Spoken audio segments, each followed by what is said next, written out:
Yo, party people in the place to be. What's good?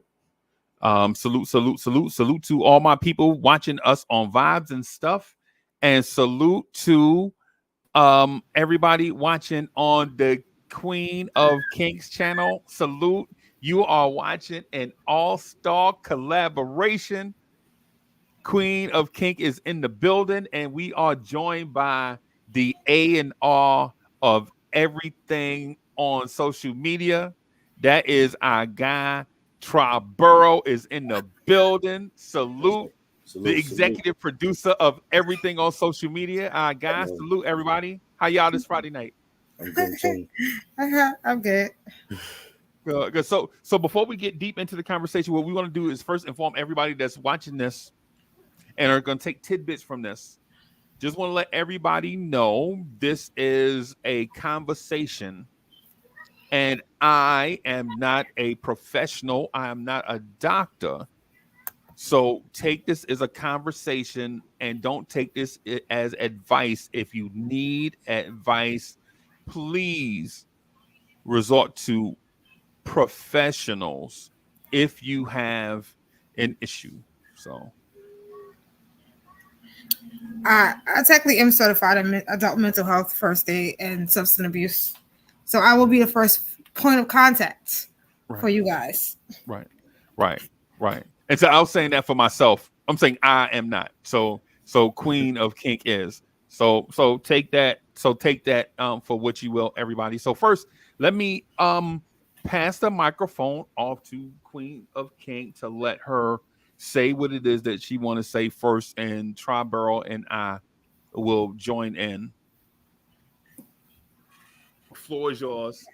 Hi, good evening, good night, good morning. I don't know where you're watching from. I'm Marine. I go by the Queen of Kink or Goddess of Kink. I take mental health and suicide ideation very seriously. As I said, I am mental health first aid and adult substance abuse and mental health. So I will be the first point of contact if you guys are feeling like you're having an episode. If I can't help you, I will find someone that can. This is a topic that is very taboo within the minority community, the LGBT community, Hispanics communities. That needs to happen. This is Stormy, my co-captain for the night, guys. Hey, Stormy. Hi. Hello. Hi.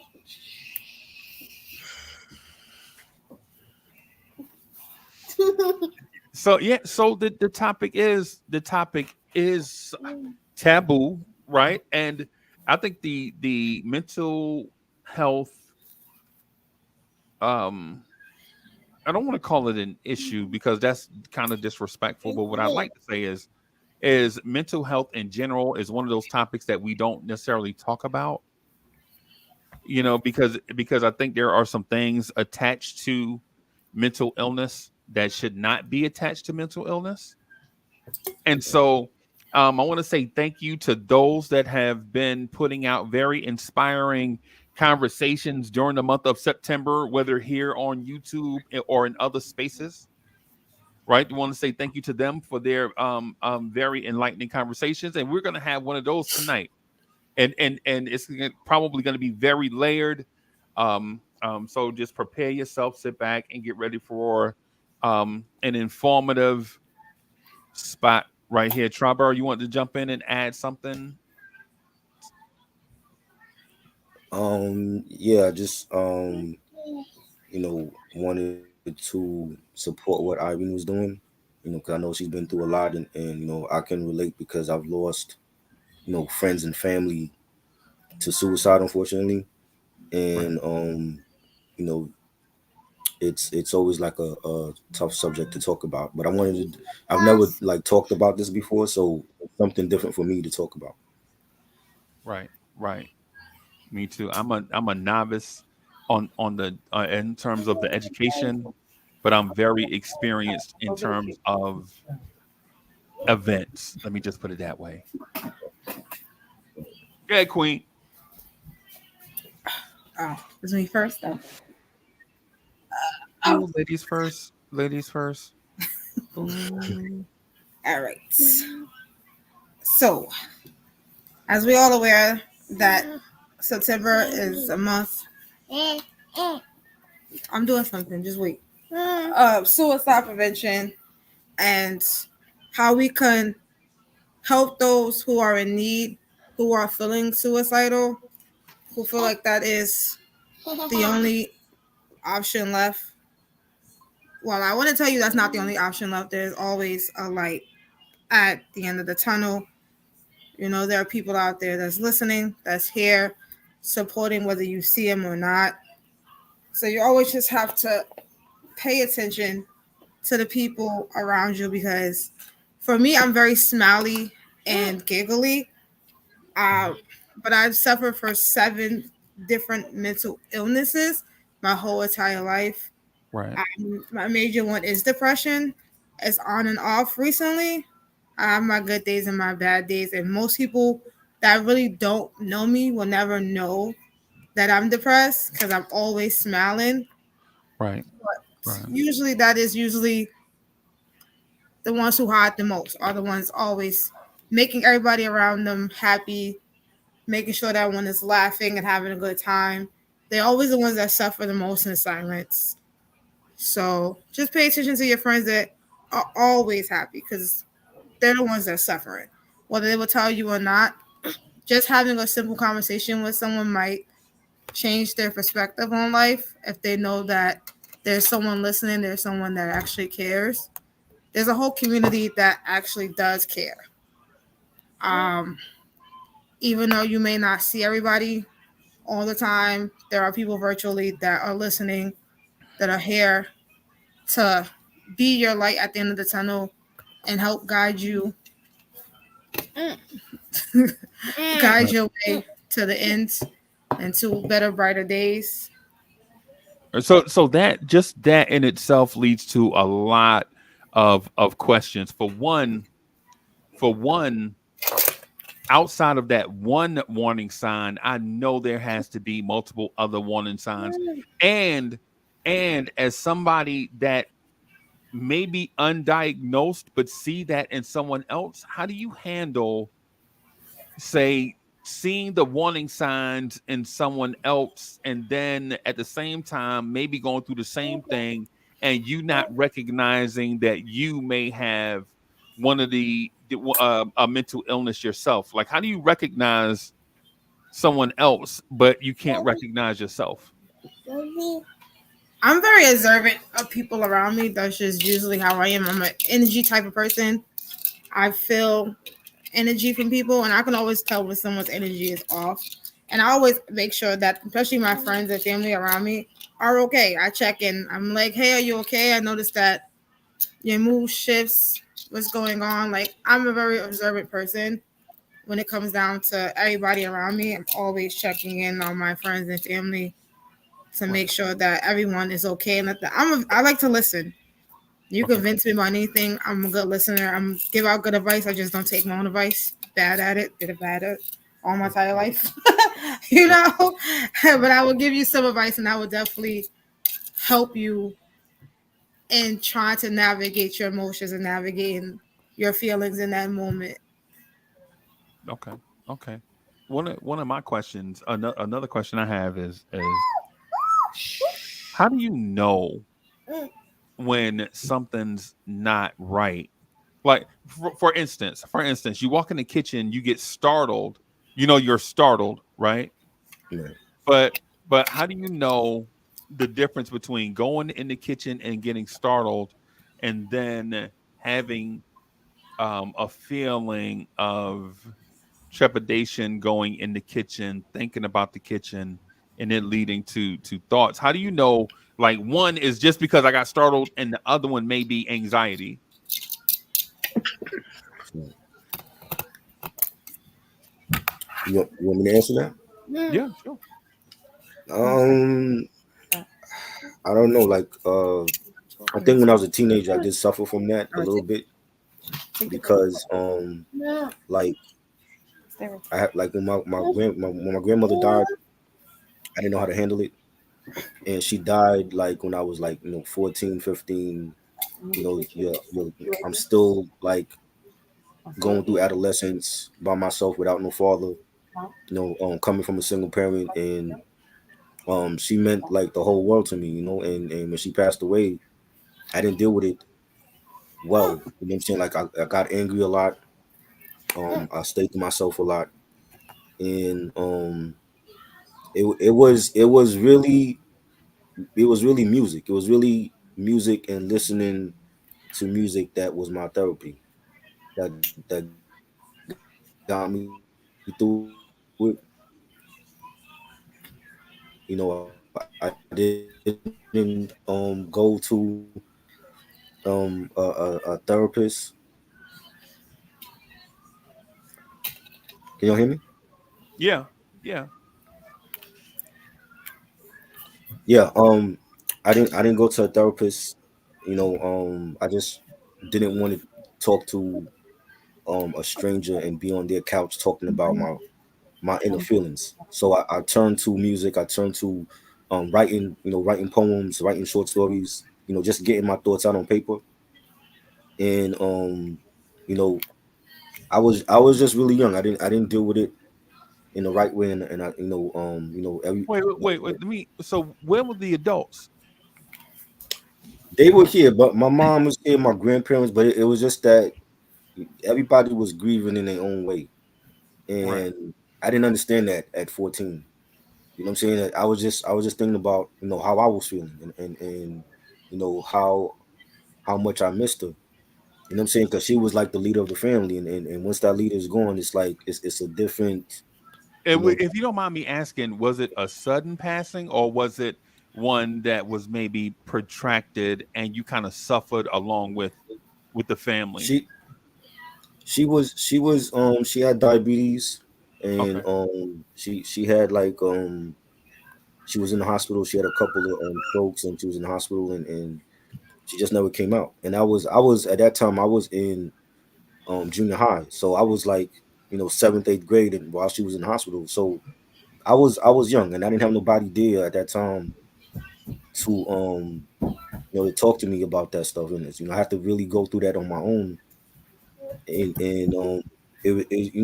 it was a learning experience for me, just with how I was feeling, and having seeing my real friends there, and seeing who wasn't my friends that wasn't around, and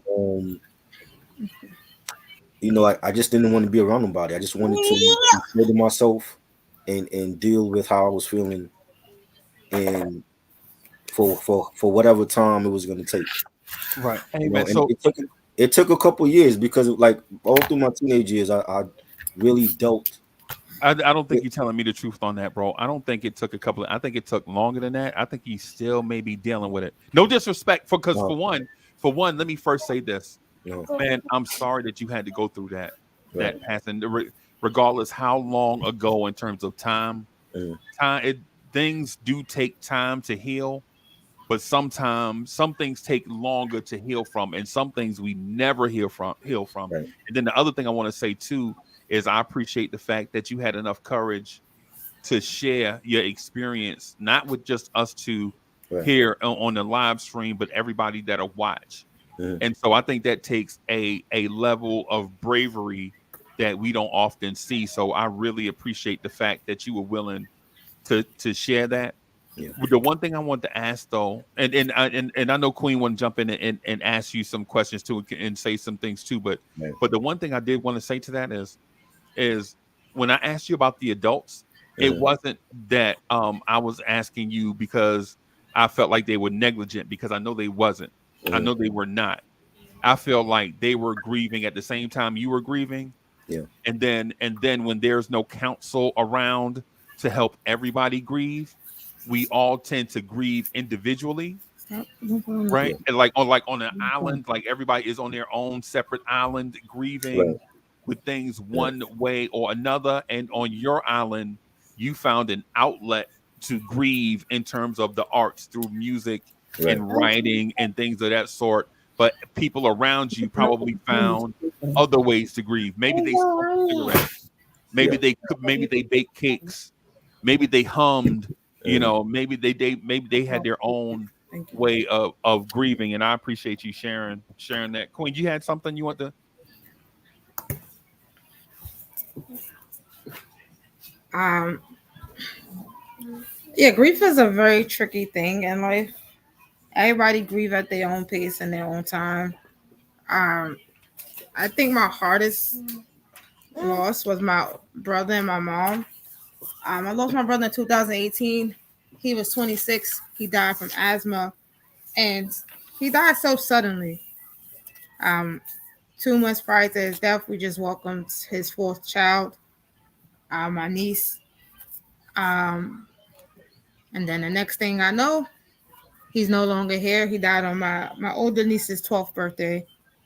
Um, Hmm, and I don't think I ever really properly grieved my brother. I think I just kind of just subsided because my mom needed me because my mom was really sick at the time.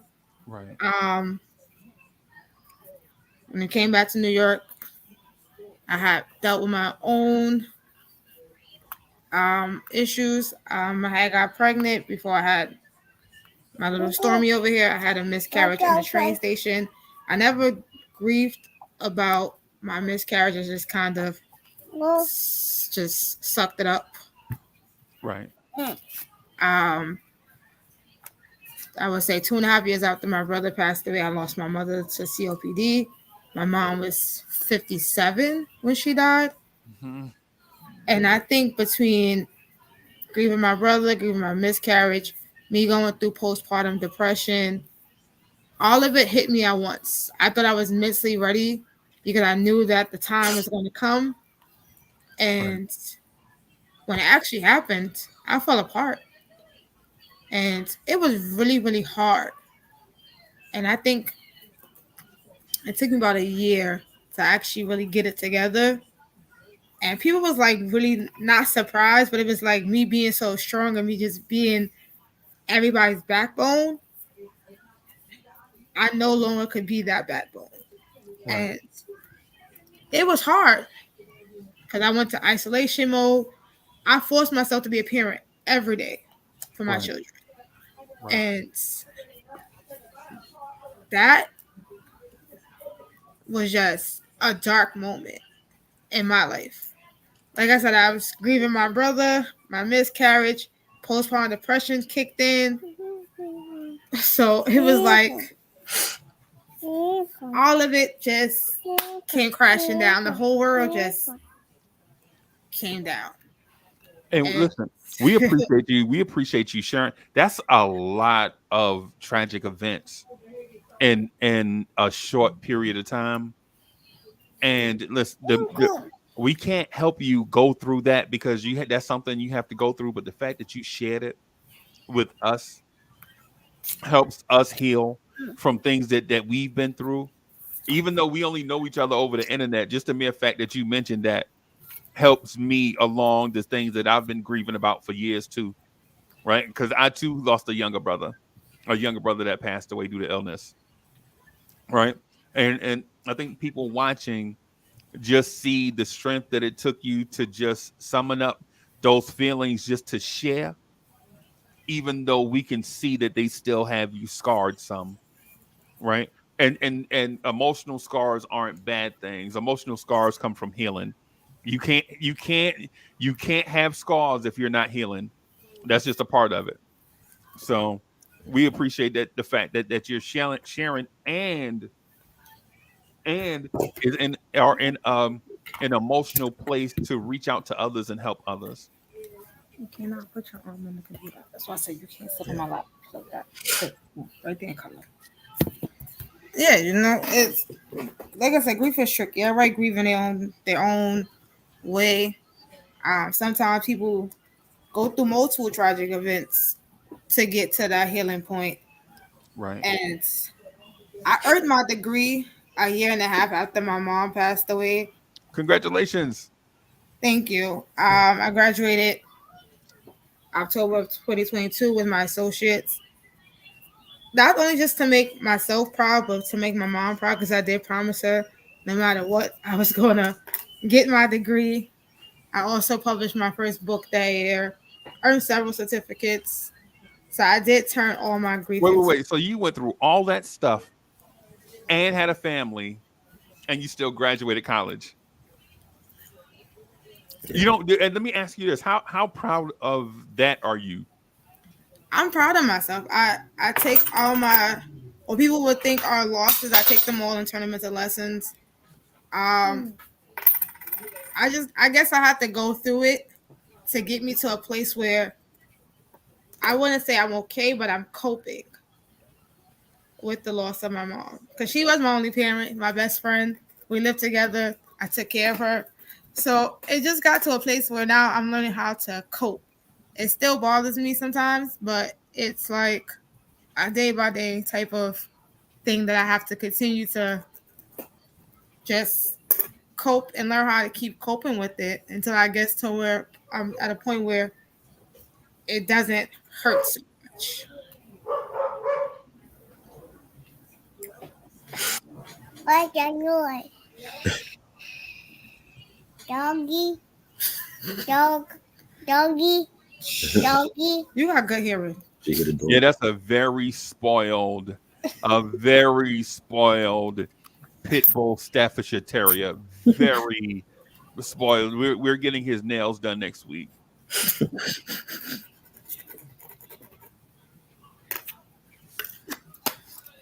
Mama bear.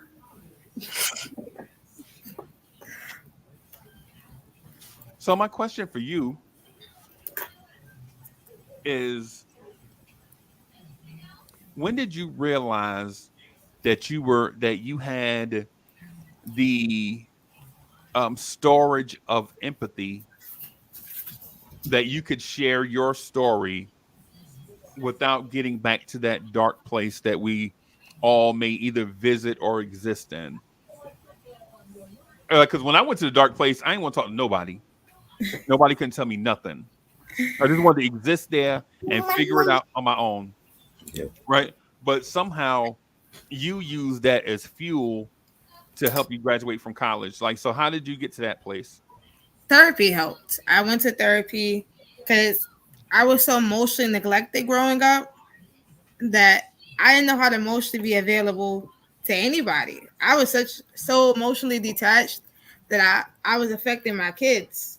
So I had to learn how to be emotionally there for myself so I can be emotionally available for my children so my children can have a healthy emotional development. Writing has always been a helpful outlet for me. Even if I didn't talk to anybody, it was always writing. My poetry has always been my way to escape.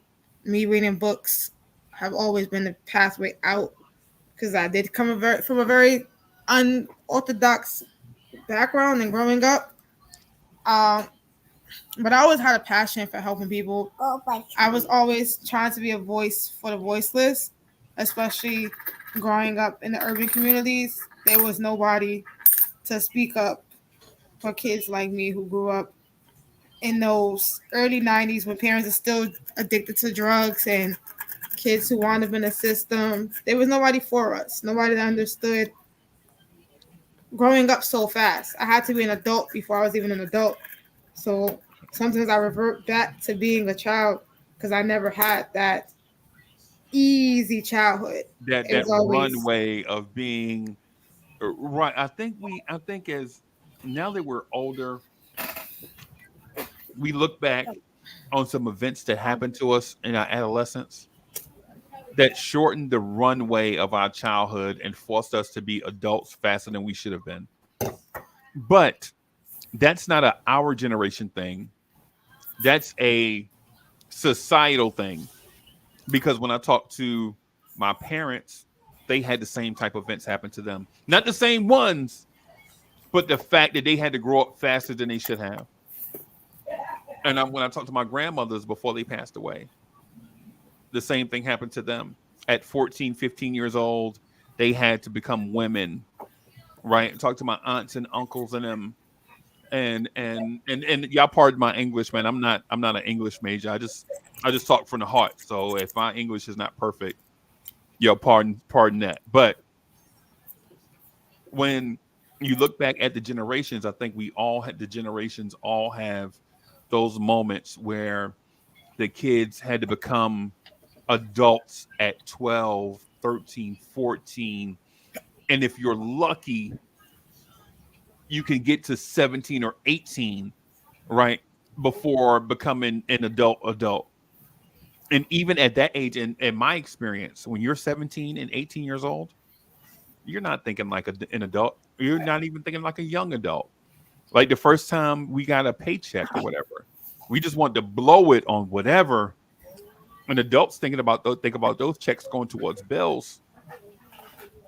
And so when you mentioned that, I want to say now, and I'll probably say it a few more times during this live stream, that kudos to you for having the strength to share your message with others, and the fact that you are strong enough to come from that place and recognize that you were in that place deserves kudos also, because a lot of us have been to that place and we're so ashamed of it that we don't mention it to anybody else. Like we won't tell anybody that we were depressed, or certain things prevent anxiety to us, or that at times we think about harmful things like harming ourselves or harming others. I don't got no Kit Kat. Go even. You have a Kit Kat. I don't have a Kit Kat, Samira. You do. No, I don't. Yes, you do. All right, go even. Oh.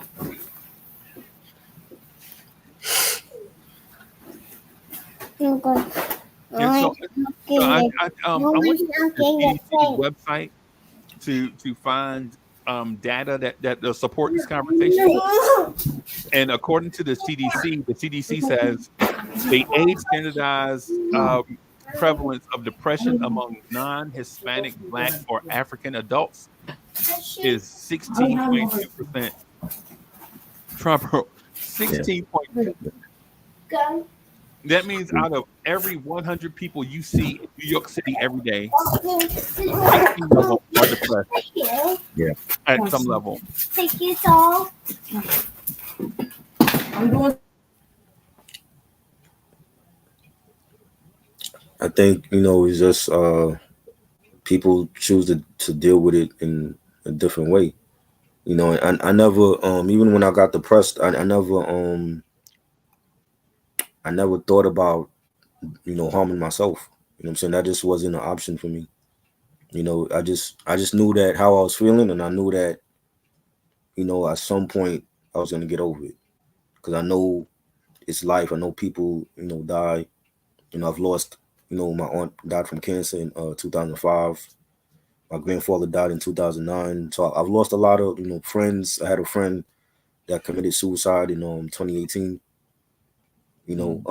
Cousins that passed away. There was a family friend that was living with us back in the 90s, because he was going through a bad divorce with his ex-wife, and he was a family friend. He was a friend of the families, and we took him in like he was ours, and he stayed with us for a couple years.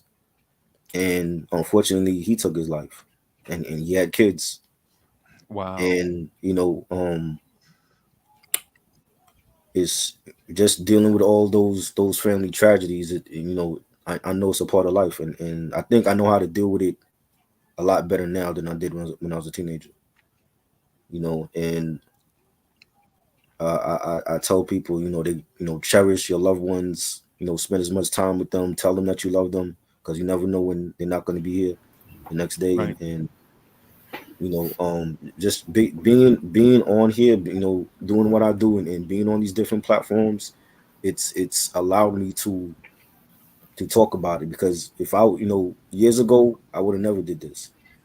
But I feel like I have a voice, and for people that, if they can't speak about it, I could be their voice.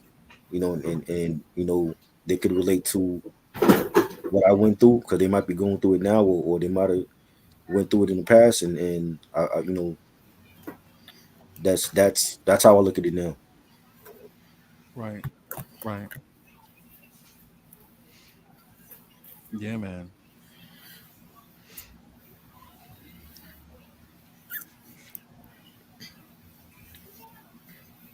I feel like us talking about our experience is going to help someone else speak up about theirs.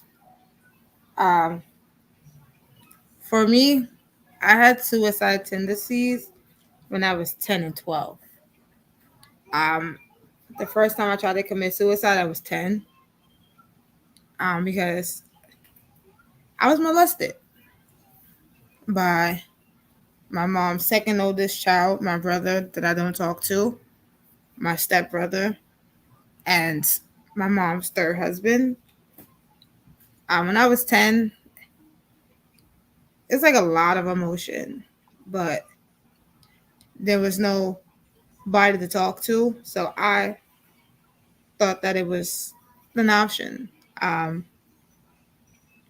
it wasn't for someone cutting the rope from around my neck, I wouldn't be here. Um, at 12, I wrote a letter to one of my classmates who gave it to the therapist in school who contacted my mother. But because my mom was sick and she really didn't want to deal with it, there was no help to deal with my level of depression and anxiety. She had other stuff going on. So it just, everything just always went unnoticed. I just buried my feelings and continued to do it. I write about my suicide attempt in one of my poetry books. Um, hopefully, it can help somebody understand that we all struggle. We all sometimes find that light and a purpose. Right. Right. Right. So as a listener, and I hear you share um your experiences, all I can think about is how society commits these things and there is no where a child can seek refuge because job number one as a human being period is to make sure that children are safe, right? That's our number one job. People think it's paying bills. It's not, because when you pay the light bill, guess what? The light bill is going to be back around next month, right? And you pay a light bill so that you can keep your kids safe, right? And I think now more so than ever, especially back then, I think there are maybe outlets around where you can get these types of help, but it's a shame that there are adults walking around that had their childhood stripped from them at an early age. And I'm not gonna lie to you, when Queen shared her story, Mhm. it just bounced off my callous skin. You know why? Not because I don't feel for Queen, right? Mhm. But I've heard similar stories so many times that when she was sharing, I was like, you know what? I have family members who went through that. I Yeah. have friends who went through that, right? Same. And I know people that are in their 50s right now, women in their 50s that are still dealing with that, even though it happened 40 plus years ago, Yeah. and they're still dealing with it emotionally. Yeah. And it's not fair. It's not. When we hear something like that, we should be shocked and appalled by it. But we're not, because we hear stories like that so often, Yeah. right? We hear stories like that. So, and the honestly, the truth behind this entire thing is the people that do these things should be held accountable, I agree. right? But the people that do these things, they can say no, they didn't do it. That was 10 years ago, 50 years ago. I didn't do that. Great. Yeah.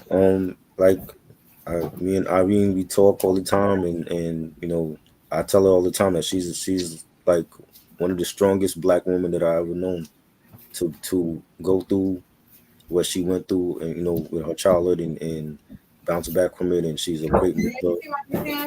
She's written books. She's in school.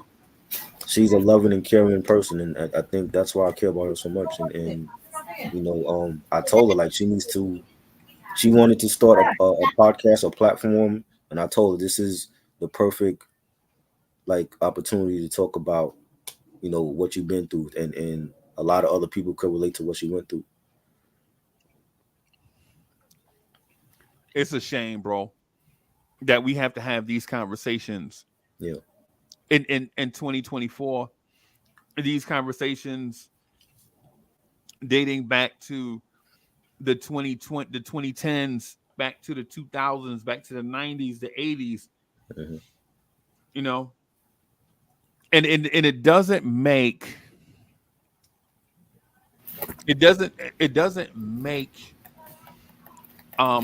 any of those things go away, but it does help those that may be that it may help others, because the sad part of this is we can't rewrite history, but we can definitely impact the future.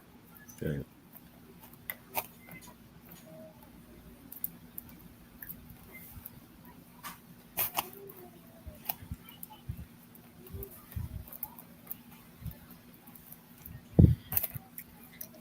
Is that nobody talks about the trauma in the black community. Everything is kept inside, and it's time for change and amongst our people, because I feel like, especially with a lot of the children and a lot of the men, especially the men feel like they've been told so much that it's not okay to cry. You have to just suck it up, and that's not fair to them and their mental health. No, Um, it's all right to have feelings. It's all right to express yourself. You should never feel like just because you're a man that you're less than if you have emotions or you're going through something. There are some women out there that are gonna listen. That's gonna help your mental. That's gonna be able to pick you up when you fall. That's never gonna judge you. That's a real woman. These little girls, they're gonna call certain names in the book. right. They're gonna put you down every chance they get because they're not mentally mature enough to handle when a man needs them. But a woman's gonna stand there and they're gonna listen. They're gonna help you. They're gonna be your backbone when you feel like you have no one else to turn to. And I'm all on for feelings and making sure that not only my feelings are heard, but my significant other. Gotta always listen to your partner. Always gotta be there for them mentally, because I feel like men suffer the most because they feel like they have to be strong all the time, and it's not fair to them and their mental when they're struggling. So I disagree with you on that. And listen, I know it's the first time we disagreed on something, right? All right. So, ladies, so for the record, we've never disagreed on anything until just now. Where I disagree with you is I don't think men are the most susceptible. I think little girls are. Right? Not women, not women, not 17, 18, 19, 20, 21, not them. But I'm talking about young girls that struggle with emotional and identity crisis. Like when they're at the young girls, when they're at that age, when they're looking to figure out who they are as a person, right? Like I'm talking about girls that go to school for the first time and they realize that the girl in the class with them is a light-skinned person with yellow hair, right? And then now they have the differences conversation, right? Like, Why is she different from me? Why can't I have yellow hair? Or going to school and seeing popular girls have this. Maybe it's a book bag, maybe it's certain sneakers, and they don't have it. And then they struggle with the thing like, well, I want to be popular like them. I want people to accept me like they accept them. And then girls that age go down this road of emotional deficit and identity crisis. Low self-esteem. I was one of those And girls. wow, see, you beat me to it. So now you agree. So you agree with me, or because I was definitely one of those girls, especially as bullied through elementary and middle school. Elementary, it was, oh, you're too light. Why your hair is so long? Why your clothes are so clean? When I got to middle school, it was my mom was very sick. My mom was very skinny. Oh, your mom is a crackhead. Oh, you don't have Coach sneakers. Oh, this. All right. It was every little thing that girls contrive to nitpick apart. And I laugh at the girls now because the same girls that picked at my appearance all look like straight crackheads. right, And right, they're the same age as me. but if I tried to explain it to you when you were 11 years old, you wouldn't want to hear it at age 11 because you were actually going through it at age 11. If I told you, hey, don't worry about that because in 20 years, them girls that's laughing at you now, you might laugh at them. If you're classy, you won't. But you might be laughing at them in 20 years. But the thing is, the reason why I say that is because that same age group I mentioned, they can be the meanest people on planet Earth, bro. Right. If you've never been, they're having a ball, bro. Yeah. But if you've never been around a bunch of 10-year-old girls, they are the meanest. They can be the meanest people on the planet. Right. They'll call you fat. They'll call you ugly. They'll do it in a group.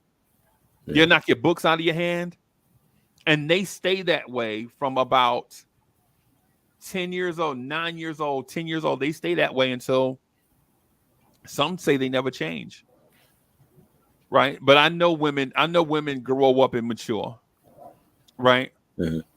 But when girls start getting in that hormone age where they start transitioning from a baby, like a little kid, to that pre-adolescent age, all the way through teenage years and all that, those age girls, they could make a pack of angry pit bulls cry, bro. Yeah. And they will pick on something, they will bully, and they will do it every day relentlessly. My experience, like I used to work for the school district, Mhm. right? And when I first started, I think we had the second grade class. I had like a second grade class, Right. and those girls in that class were so innocent. But the next year, they moved me to the sixth graders because they had all the vacancies. They had all the vacancies for the sixth graders. And Mhm. you're talking about a group of girls that go from age 7 to age 12. The difference between the age 7 girls and the age 12 girls are night and day. Right? When I was dealing with that, the 12-year-old girls would come in with the old hooker red lipstick, look like night walkers on their face. And, and since they were 12, they don't know how to do it. And so it looked funny. They look like the Joker, but they don't know it because they're trying. They're trying to be grown women. Like they talk with their hand on their hip and they wear like these low-cut shirts or something. I'm like, hey, you're 12. Be 12. Right. Be 12 years old. But those 12-year-old girls would pick on other 12-year-old girls that are trying to be 12 to the point where it's like peer pressure, like forcing innocent girls to not be innocent. Right. Pass notes talking about how many boyfriends they got. Right? And all these. I go with somebody in the 8th grade. You go with somebody, you're in the 6th grade. You're 12. I go with a teenager. That's not cool. And what happens is, if you're not in the accepted group of kids, you'll get bullied to the point where you start to question who you are as a person. Why am I this way? Why does my family not have such and such? Why does my mom not buy me the stuff that I want? Why is everybody always picking on me? Or why is my hair not long enough? Why do I have to wear glasses? Right? Why? How come? How come my teeth are not straight like such and such? And you start questioning yourself at a young age. And my fear is that when young girls go through that, questioning period of questioning themselves, become women that question themselves and can't find answers to a question or problem that doesn't really even exist. It was just the fact that they were bullied. Like your skin tone, like there's nothing you can do about your skin tone. You are who you were made to be. You're not going to change that.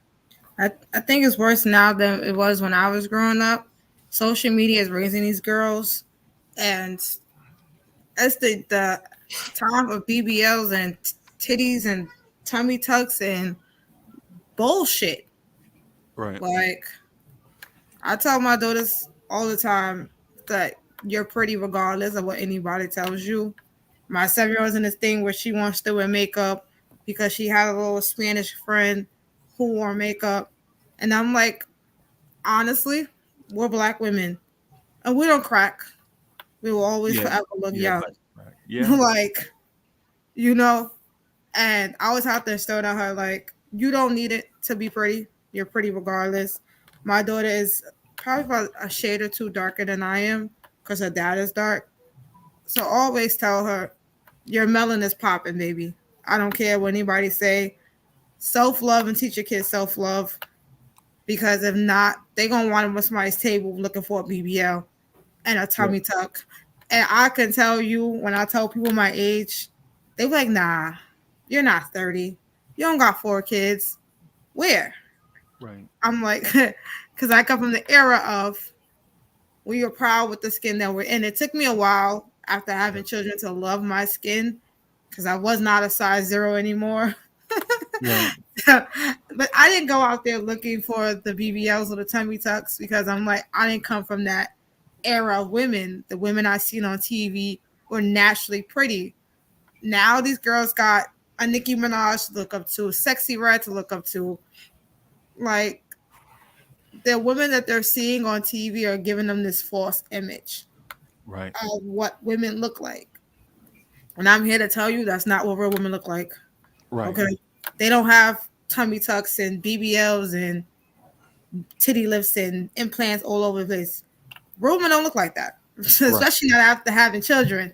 We do not look like that. We have stretch marks and love handles, and we are trying to get it together over here. That's what a real woman looks like.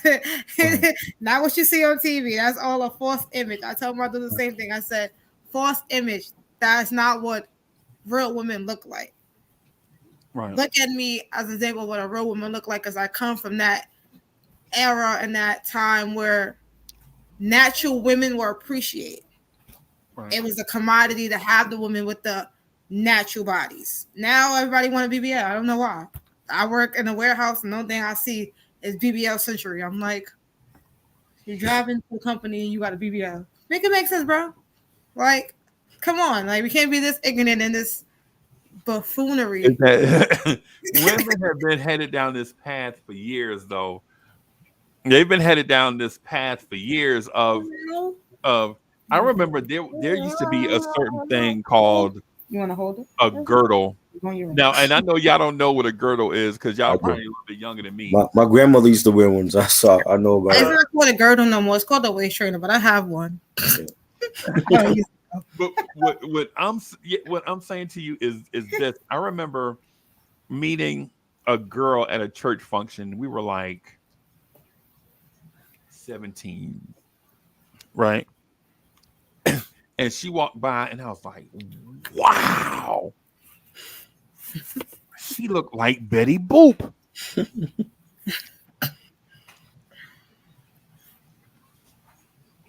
Long story short, after the beginning stages or whatever you talk with her, I get to her house and she like, whew, I couldn't wait to get that girdle off. And I was like, what? Huh? You look different. Your waist is not, you're not a 22 waist. You had a girdle on. And she was like, yeah, everybody wear girdles. And this is like the mid 80s, by the way. This is like the mid 80s. And so when I saw her, I was like, you didn't even need a girdle. Why you wearing it? You didn't even need one. She's like, everybody do it. And I was like, oh boy. And I was like, if everybody jump off the Triborough Bridge, would you jump off the Triborough Bridge? No. And so, first of all, I don't know how one person in New York gets their own bridge, Mr. Triborough. I don't know how you get your own bridge, right? But that's the bridge that goes into Brooklyn. And I'm from Brooklyn, so it just made sense. I thought you owned it. I thought No. they were collecting money on that bridge just to give it to you. I thought that's how you lived, bro. I didn't know.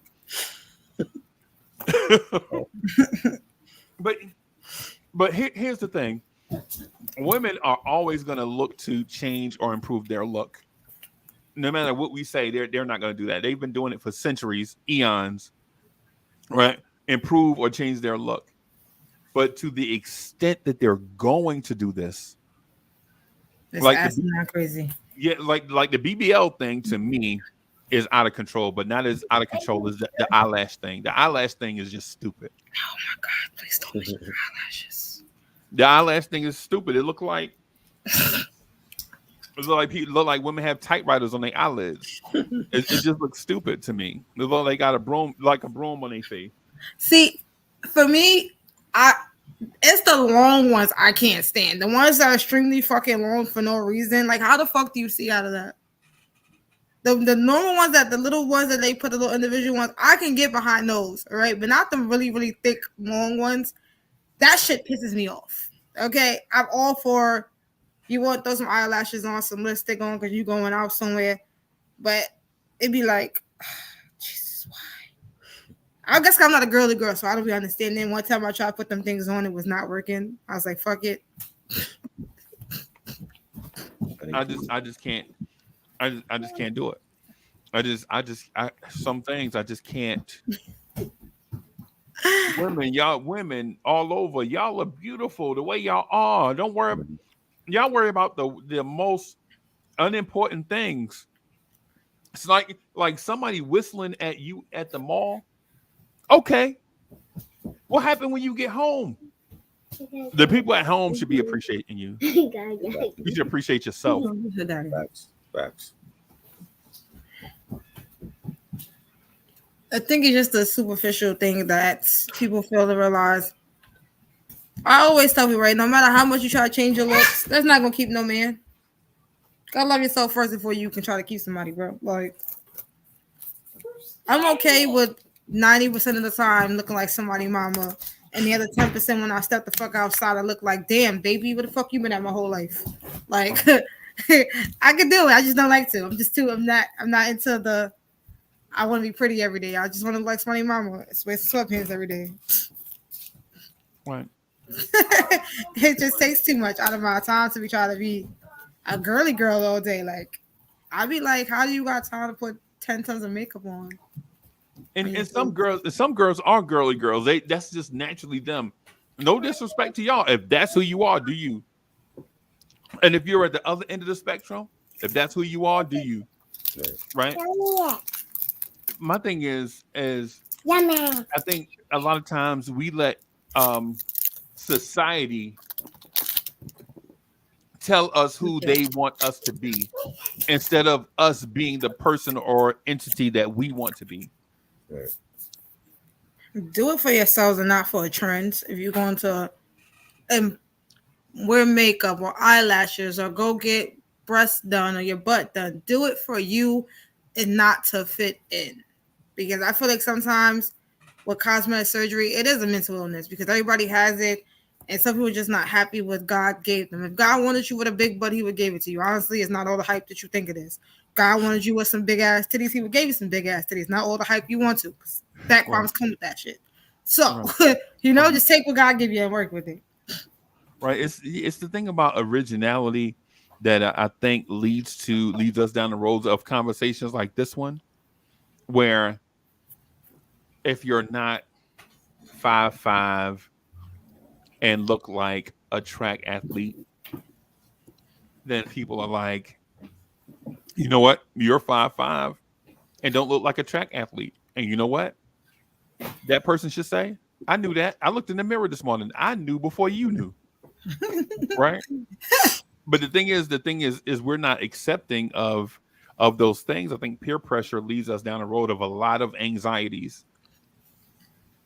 Of course it does. Peer pressure's a motherfucker. I'm not 5'5". I'm 4'8.5". Been this height since sixth grade. Have stopped growing since. I'm not gonna get no taller. It's okay though. It's okay. Right. Right. Just accept it. Right. And I'm on the other end of that spectrum, right? I'm a very, very, very tall human being. Right. And I've been picked on for that. Like I remember going to school, like when you're tall, you go through these growth spurts and it's unpredictable. Like your mom can buy you pants 3 weeks ago, and before you can wear those pants twice, they hot water. Right. And people used to walk up to me, but like, hey, Uncle Freezy, pull your shoes up. I'm like, pull my shoes up. I look down and my pants be hot water. And like, oh, you know what I'm saying? Or girls would say stuff like, because when you grow through growth spurts, sometimes you be awkward, right?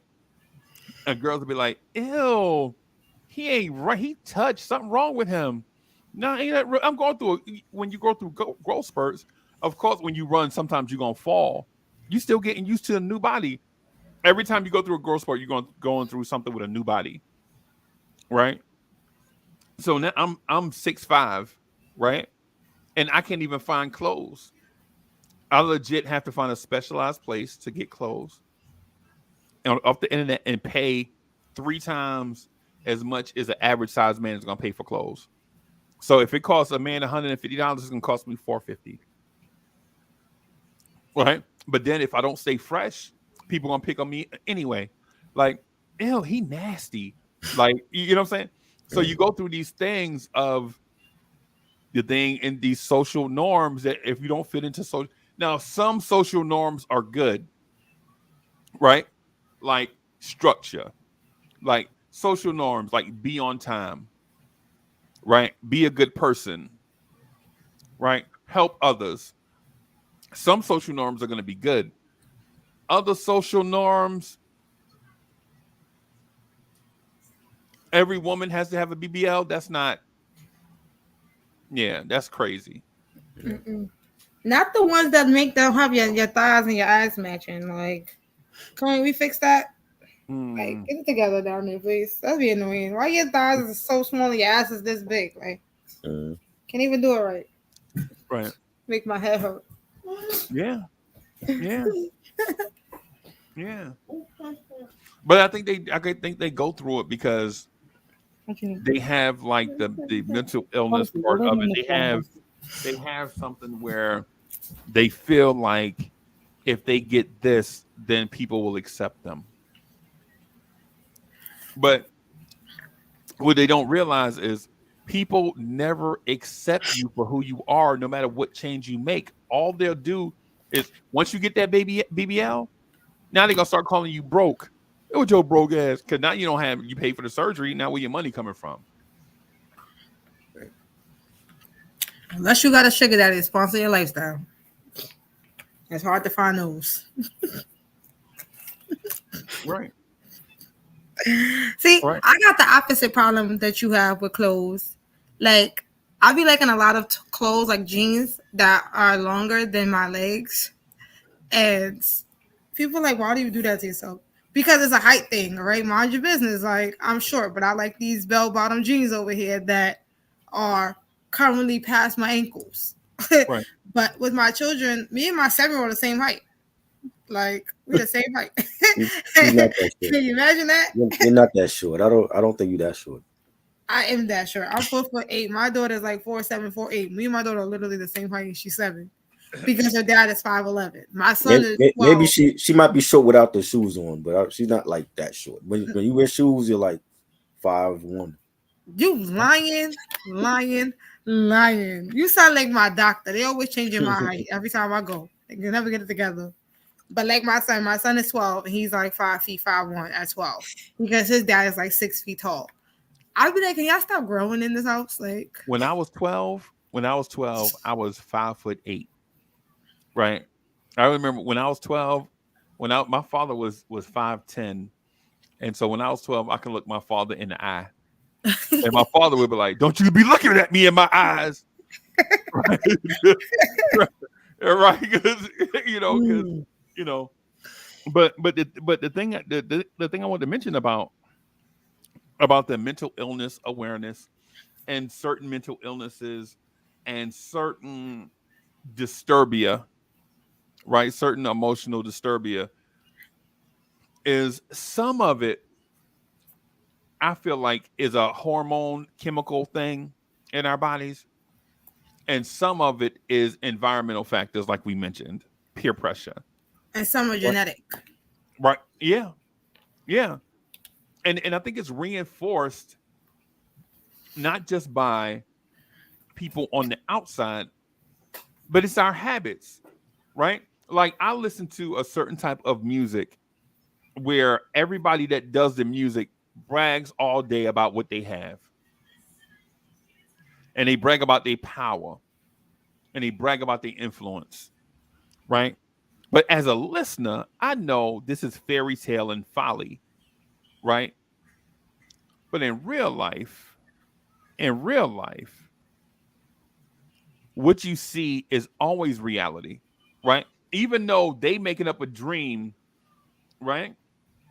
Because I heard a rapper say one time, while y'all spit that Wanderama stuff, me and my conglomerates shall remain anonymous, always talking about the finest stuff and all this stuff, right? So he's talking about a rich man's drug dealer life, right?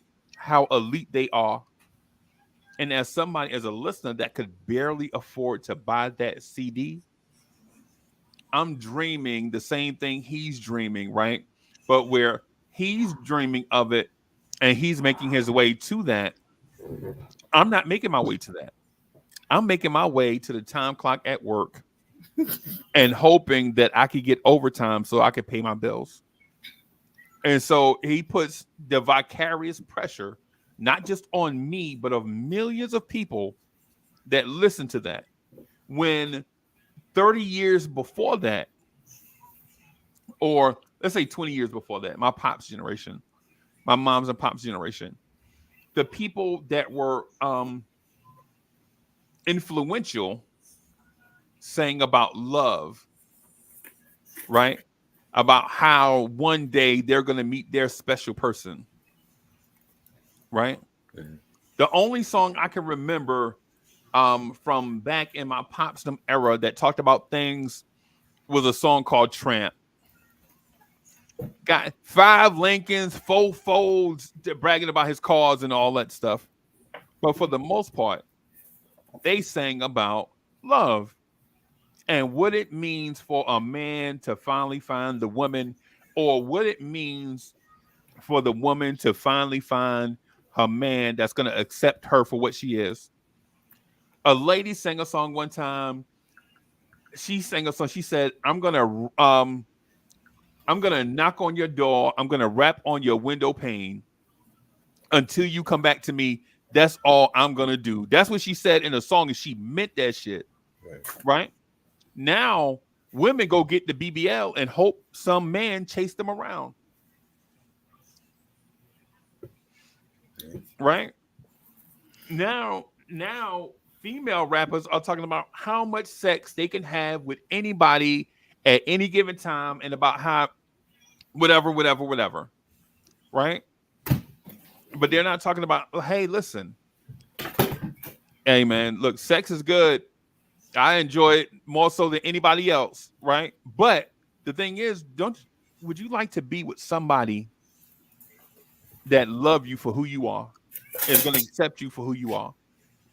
Mm-hmm. Yeah.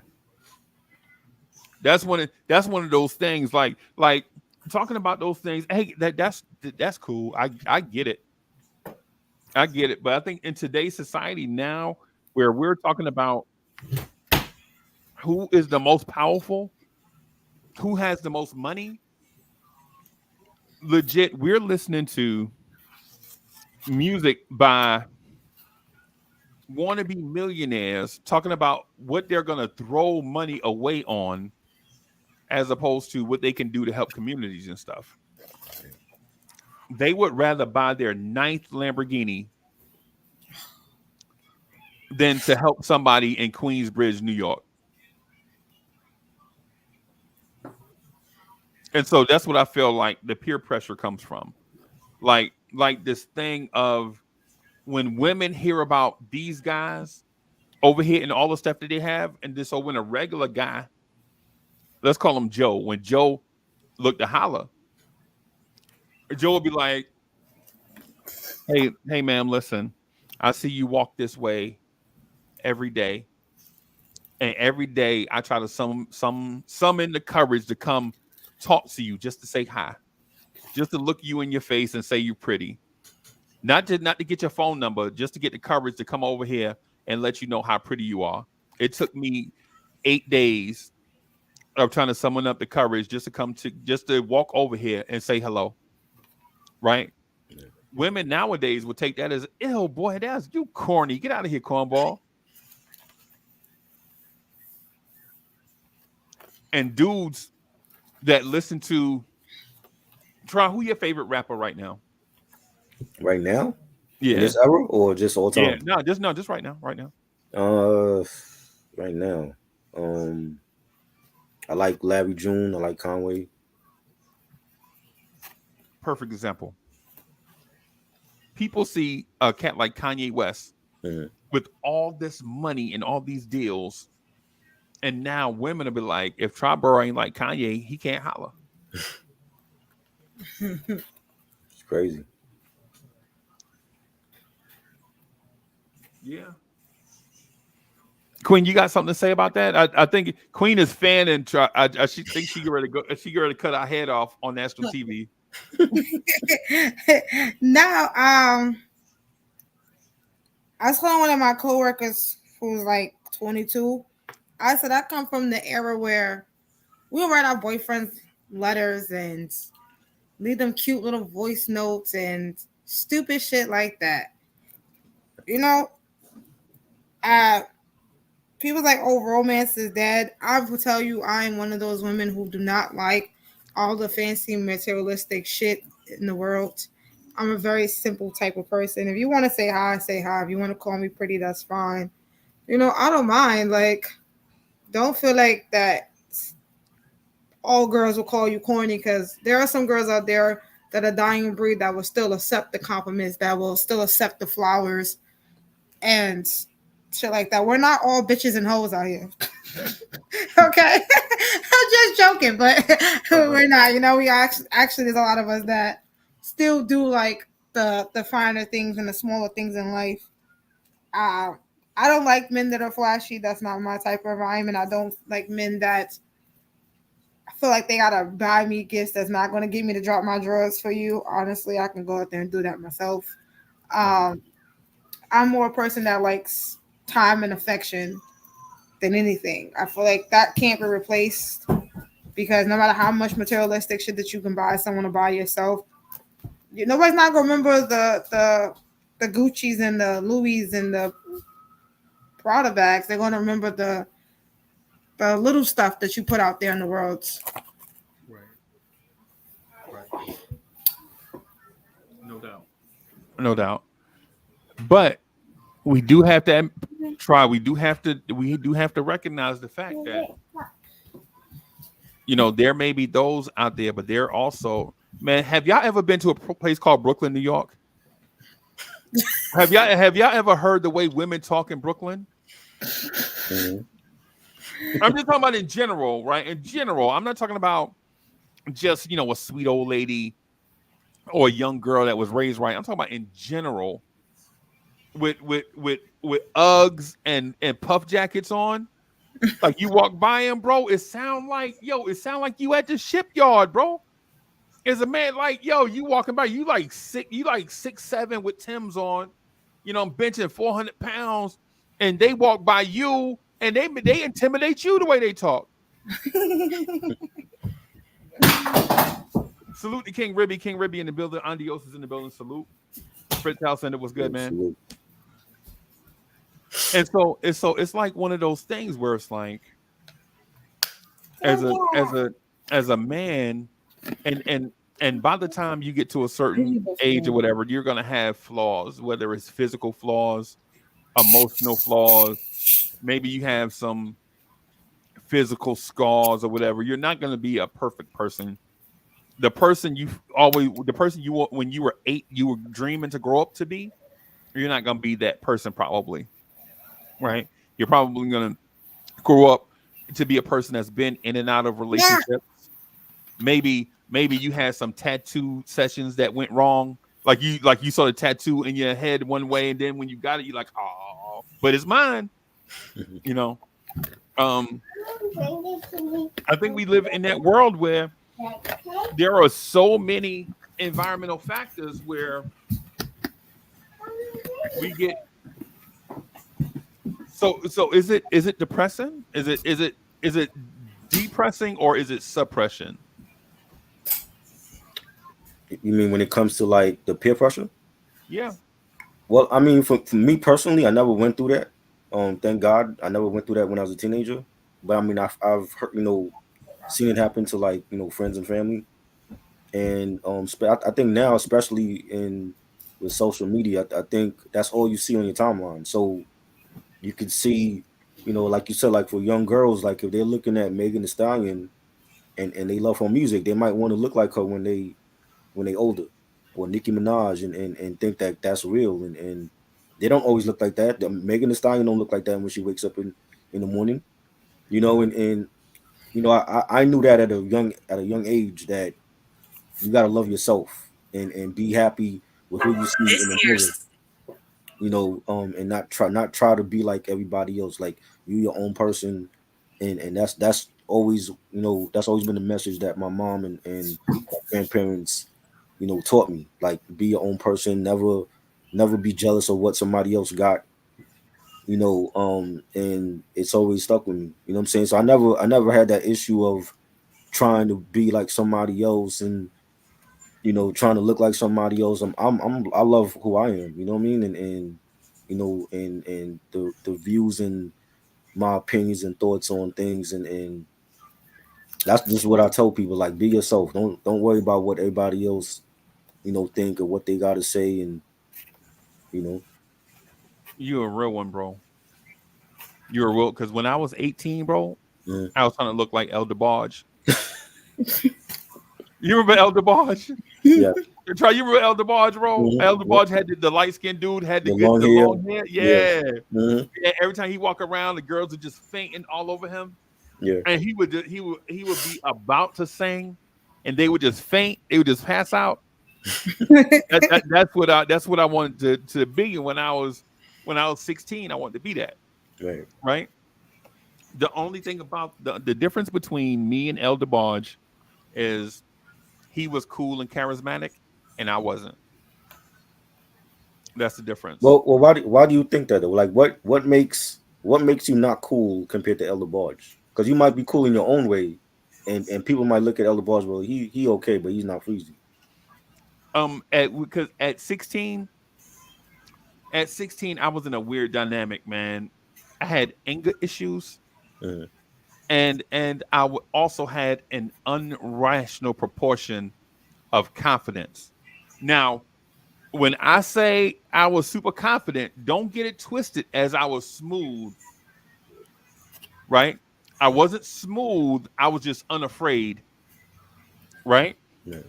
Like when I see, like, well, if I saw a girl my age walk in, Mhm. like I told you the story. Remember, I told you the Yeah. story I think before about how the girl said it was going to take a miracle, and I poured the water in on the ground and stepped on it and told her I was walking on water. Remember, I told you that story. Yeah. So I never lacked for like the confidence at that age. Right. At that age, I never lacked for confidence. It was just a thing, right? But even then, I had nobody to pull me to the side and like, hey man, you ain't gonna never be Elder Barge. But you could be Uncle Freezy though. Right. Right. See, I didn't have anybody to pull me to the side to say that. So for years, I felt like in order for me to be the best version of myself, I had to be somebody else. When at home they should have been telling me, in order to be the best version of yourself, value yourself and others, and your light will shine from that, Yeah. and then you'll become something else. Yeah. But I wasn't told that because I come from a family. On one side of the family, they had low self-esteem issues, Mhm. right? And then the other side was just a bunch of people that were loud and drank.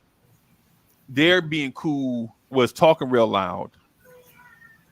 Like I asked my pops, no lie, I was humble about the way that I did it, right? The ice cream truck was outside, Mhm. all the kids on the block. And I just walked up to my father, man, as humbly as I could, and said, "Hey Jim, give me $2. The ice cream truck out here." And he was like, "Didn't I tell you to stop calling me Jim?" And I was like, "That's your name, right?"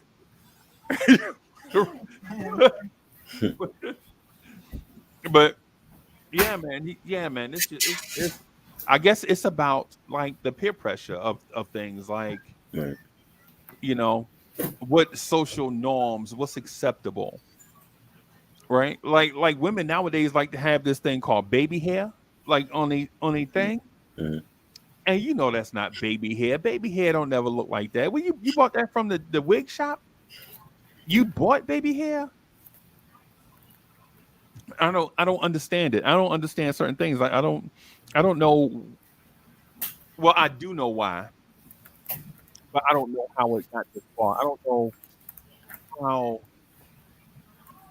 we allow little girls to grow up thinking that they always need to impress society, as opposed to them feeling loved and safe.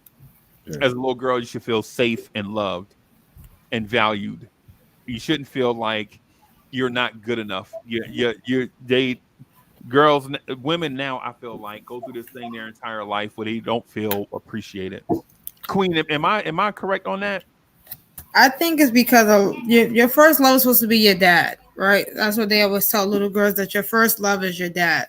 The man who's supposed to treat you a certain way. He's supposed to teach you what a man is supposed to, how a man's supposed to treat you in the future. And a Right. lot of girls don't grow up with dads. A lot of us don't have daddy figures. So we're always misguided on our own self worth, our own self love. And sometimes we wind up in these really, really toxic environments in relationships and friendships because nobody taught us how to love ourselves and value ourselves over everybody else. Right. As being one of those girls who never had a dad growing up, I had stepfathers, like my mom's second husband still treats me like his daughter. Love that man to death. He somewhat taught me what my grandfather didn't teach me. So I thank God that I did have male figures in my life to Right. teach me somewhat of what a man's supposed to do.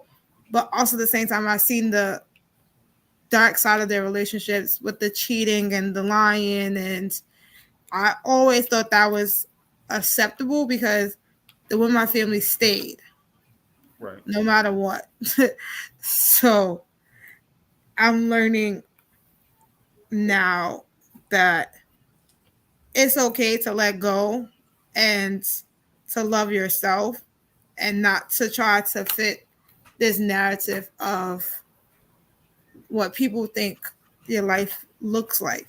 It's okay to have your own identity outside of everything. I'm not everybody's cup of tea in life. Right. Everybody, like, I feel like with me, I'm very naturally charming and charismatic and outgoing, even though I'm very antisocial, social type of person. Um, I just have a way of pulling people towards me without even trying, and sometimes it's could be a good thing.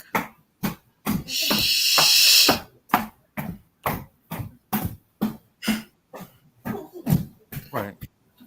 And sometimes it could be a bad thing depending on who's in the circle. Give me a second. I need you. I think it comes from a level of strength, Trabaro. Yeah, How strong are you inside? Right. man. And see, some of us um think strength and tough are the same thing when they're not, right? You get tough by going through stuff. Like if you've ever seen how leather is made, Mm-hmm. leather is tough, right? Right. Like leather is tough, but if you see how much that skin get beat in order to become leather, Mm-hmm. you think to yourself, do I want to get beat up like that in order to become tough? No, Right. I don't. Strength though comes from a peace and confidence, right?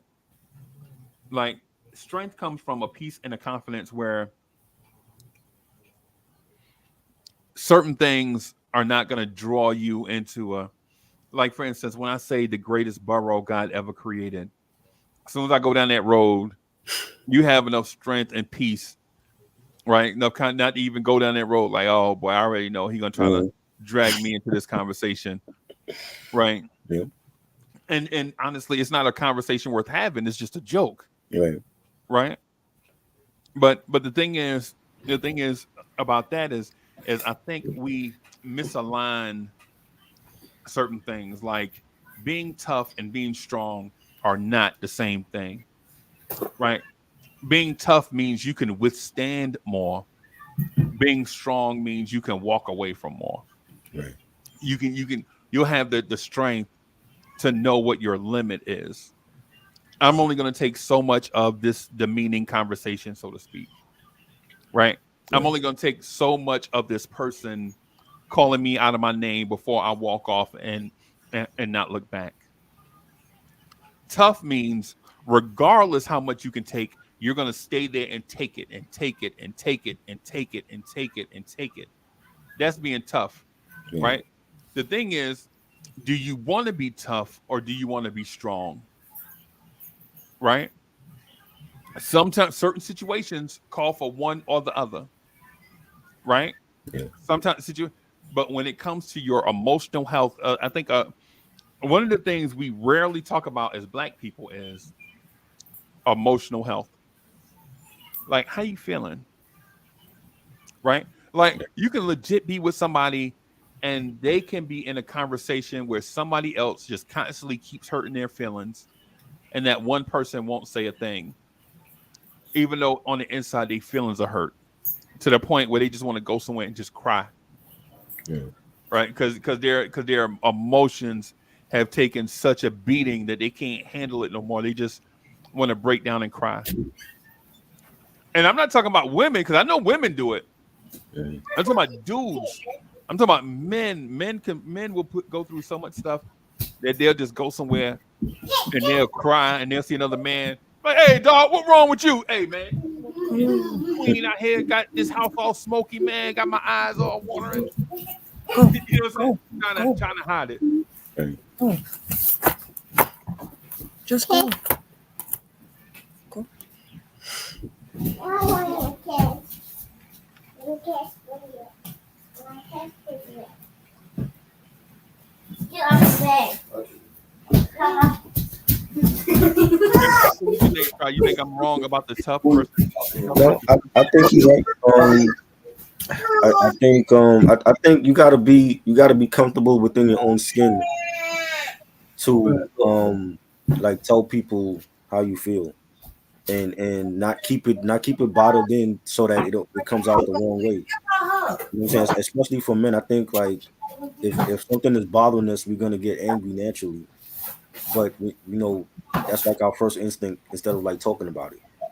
You know what I'm saying? And everybody is different. I think everybody handles you know, something differently, they're gonna react to it differently than the next person do. You know what I'm saying? But like what you said, like I think it's a lot stronger to walk away from a situation than to, make a mistake and then you end up paying for it later on. Right. So that comes with experience and with life and being in those situations and you know realizing that I messed up this first time. Next time that happen, I'm not gonna mess up again. I got to do it differently this time. Right. I can't get angry this time. I got to actually listen to what the person is saying and talk to them instead of just getting angry off the rip. Right. Right. What I notice women will do Mhm. is they will allow a man to enter their life and separate them from their family by saying, "Hey, I'm your new family." Right. Right? I'm your new family, right? Your family ain't nothing. Look how they treat you. Mhm. I went over there, they'll never treat you right. And they'll say things like that to wedge you away from your family. And then once you are isolated, they'll start doing things like The same demeaning thing. you, Yeah. like demeaning you, like, girl, well, you ain't got nowhere to go. They ain't gonna take you back. Mhm. You here with me. And it's so you'll hear things like that. It's a lot of things that lead to anxiety and depressions and things of that sort. Like, oh, I didn't mean to hurt you, but every time you do that to me, it just make me flip out, Right. right? And you're like, wait a minute, do something to you and make you hurt me. So you saying I am making you hurt? I'm hurting myself? No, this ain't the type of deal right here. A This textbook narcissist, a textbook gaslighter. yep, yep, That's yep, because a lot of women, like I said, don't have dads, or they have dads that treated their mom like shit and didn't know how to treat women. Period. It takes a lot. Like for me, it takes a lot for me because I love so hard, and I'm the person I fight for whatever I love to a certain point. I'm only gonna fight for so long before I say fuck it.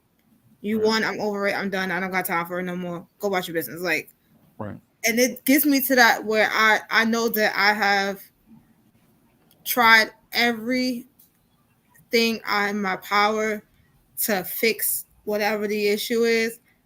It takes me a while to realize I'm not the problem. Other person's the problem. Like, not I realize I ain't the problem. It's you. Yeah, right, because right, I'm fixing myself, but you still got these underlying issues that I just can't figure out what the fuck is wrong with you. Like, I got children to mentally and emotionally grow. I'm not about to mentally and emotionally grow a grown ass adult that's not trying to mentally and emotionally grow. That right, after a while I'm gonna just stop because right, it's gonna drain the fuck out of me if I continue to right, to do it.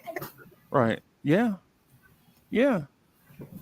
I think a lot of that leads to our and I know and for everybody watching on Queen of Kings channel, everybody watching on Vibes and stuff, make sure y'all hit that like button. Y'all see them emojis telling y'all what to do. Subscribe to the channel. Y'all see them emojis on the screen telling y'all what to do. Subscribe to the channel.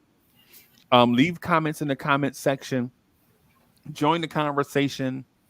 Follow us on social medias and things like that because these type of conversations are the conversations that we need to have. I honestly don't have the mental capacity or storage to talk about another Jay Z car. I just don't. I don't care nothing about what Jay Z driving no more. I don't have the emotional storage to talk about the Kendrick and Drake beef no more. I got my fill of that, and now I want to talk about adult stuff. Right. Right. Right. I want to talk about how we can help our communities. I want to talk about how we can help ourselves. Right. I want to talk about how we can help ourselves emotionally and mentally through other means, like by recognition, by fitness, by rest. And when I mean rest, I don't mean sleep because you're going to sleep at some point, right? Some point you're going to, I'm talking about the rest, like where you can sit down and the world outside of you isn't going to bother you.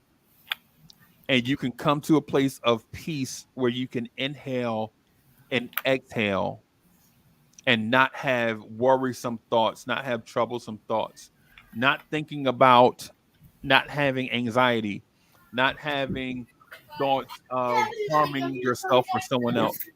Just be in a place where It got stuck you too. can let everything Open the I garbage. had Man. to. release Open the garbage. and have you and just have your moment. Go put down someone, please, in there.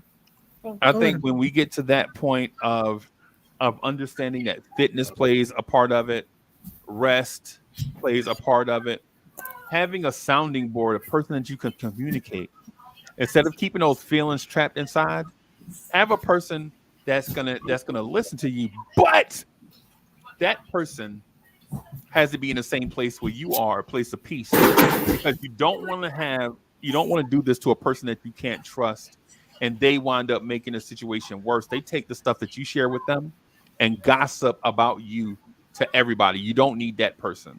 Right. You're not that desperate for somebody to talk to. Find a person that you can communicate with. Yeah. Find a person that you can talk to on that level, and and be the person where somebody can come and talk to you, and when they start talking, you don't cut them off and talk about yourself. Yeah. Because I think we all know people like that.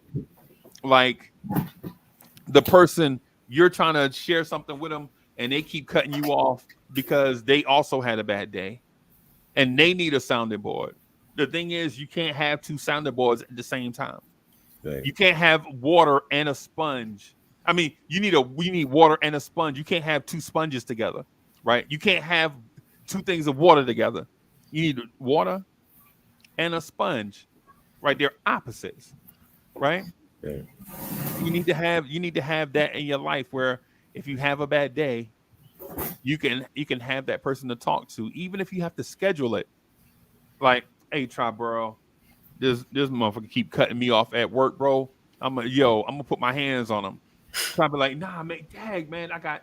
Try, bro, be like, hey, man, I'm cooking fish right now. Let me call you back Friday. I'll wait till Friday. Mm. You know what I'm saying? Then Friday come, try to be like, yo, Uncle Freezy, I'm in a quiet place. I'm on a back porch. Ain't nothing back here, man, but me and the night sky. I'm all ears, bro. Tell me what's going on. Right. And the same thing for Try. Try be like, man, Uncle Freezy, man, I've been listening to this 90s R&B, man. It's driving me crazy, bro. I need somebody to talk to. And I'm like, hey, Try Burrow, man, I'm juggling chainsaws right now. But if you call me back in a couple of hours, bro, I promise you that I'll be in a nice, quiet place. And then when you call me back, I'll be in that quiet place. And I'm like, bro, it's all quiet out here. I done put the dogs up, man. I'm all ears. And we just listen to each other, not Right. respond, just listen, right? Just so because a lot of Right. times we don't have diffusion. Like Trobber, you ever seen the teapot on the stove when you put the heat to it and it start bubbling on the inside and to Mhm. the point where that teapot start hollering, Yeah. Start steam coming screaming. all out. Right. Yeah. We don't ever want to get like that. When the pressure get to us, we want to take ourselves out of that environment. Take that tea kettle off the stove, put it in a cool place, and let that thing cool down. Because it's not going to cool down instantly. It's going to take some time to cool down, Right. right? And I think we don't. I think we don't have that. I think that's one of the things that we're missing. What? If you actually listen to when I be talking, sometimes you don't listen when I'm talking. I literally told you that I was doing a live.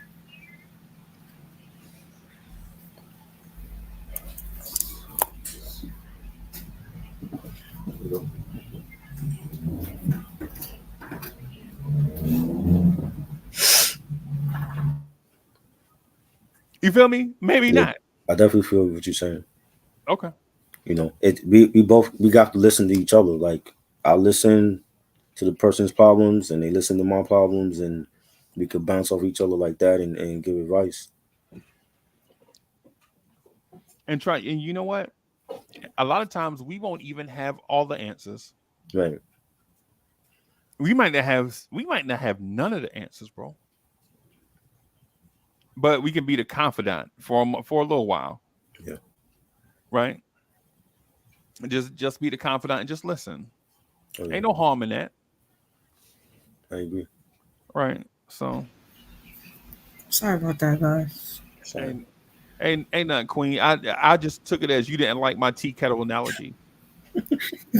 N- No, so remember I said earlier that I'm a person that loves so hard. The man that just walked out the door, I'm gonna share something with you guys that's personal. I've been married to this man since I was 21 years old. This man is 56. When I tell you I done fought for this marriage, I'm so over it. And he just won't catch a fucking hint. Textbook narcissist, textbook gaslighter. We argue all the time because he just does not understand that I am done. I am over it. I no longer want to fight. And he was like, Right, "Oh, well, you've been married for so long. You guys been married, you've been together for so long. How can you just stop loving somebody like that easily?" I'm a fucking Libra. The love will go the fuck out the window so fast. You will mean nothing to me. I would then kill you in my head 20 times over. Trust me. Ask my siblings. I know not talk to my sister. I can't stand that bitch to save her life. right, right, I will act like you never existed to me. right, Like this, and he does not never listen to shit. Okay, I could be telling him about my day at work or my day at school or something that's really just emotionally like bothering me. Never fucking listens. Like the nigga's never emotionally available. Like, so why the fuck?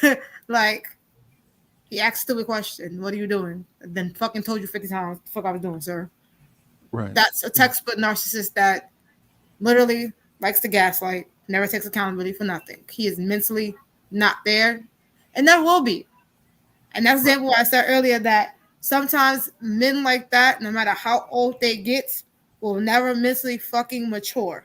right, I am married to one, unfortunately, and I had right, to end my marriage because I just no longer could mentally take his immaturity and his non-existence of growth. right, Because like I can't stay staggered in the same unhealthy environment. right, That shit will mentally fucking destroy you. And it's like I told Try on the phone, I'm like, I lost weight dealing with his mental. His mental was destroying my mental, right, and it made me so sick. Or to when I was losing weight trying to fix him and not fix myself. right, And I had to stop fixing him because it wasn't working. And it was right, not healthy for my children. right, right.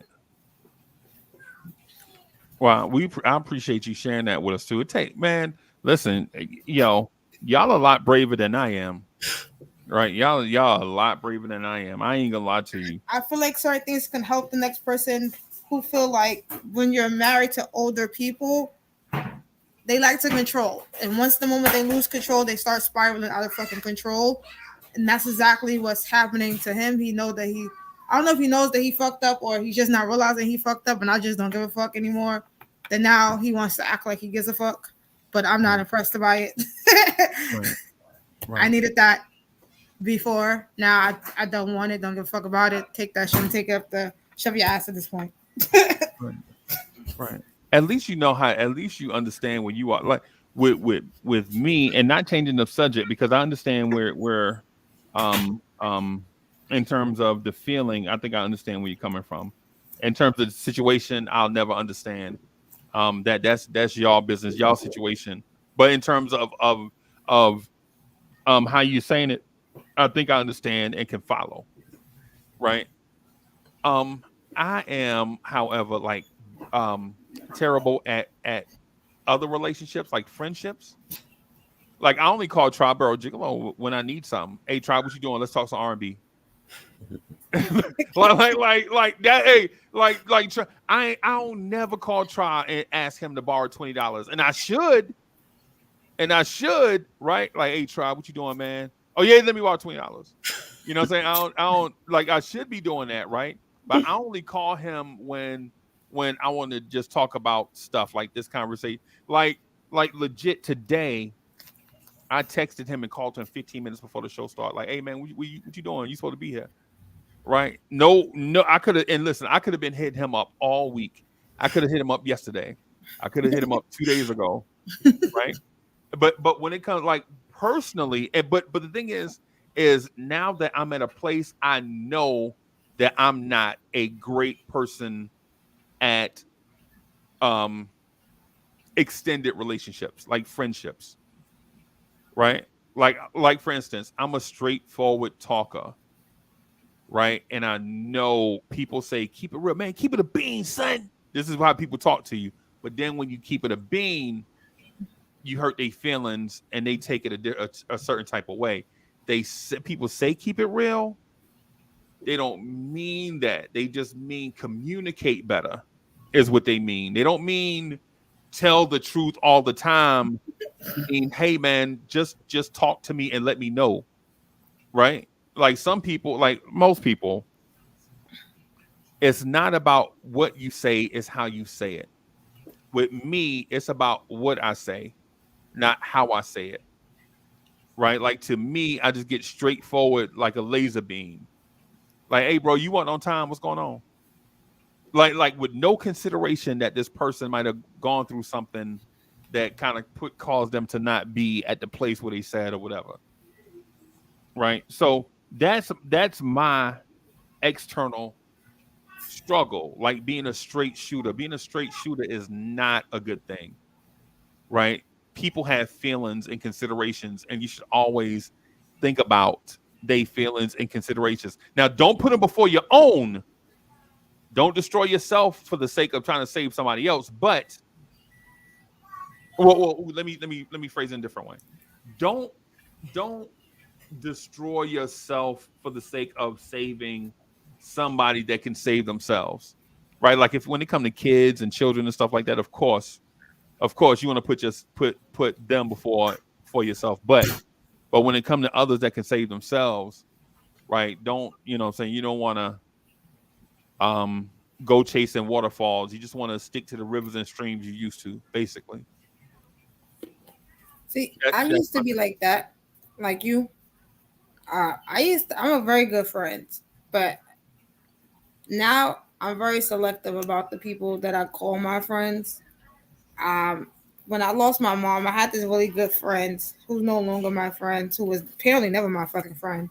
But it took me a minute to realize the bitch was never my friend.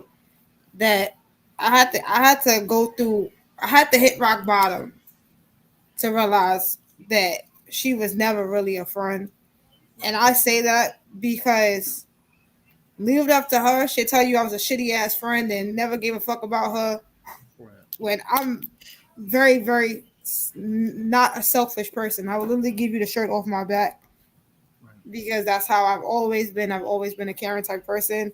But now I'm not like fuck your feelings. I'm more like I make sure my friends is good. Yeah. If you are willing to stand behind me 10 toes, I'm gonna do the same for you at all times. Now Do it's they like do they need to prove that first? Do they need to prove that they action with me. do they need to prove and they'll go to hell and high water for you first for you to prove that you'll go through hell and high water for them?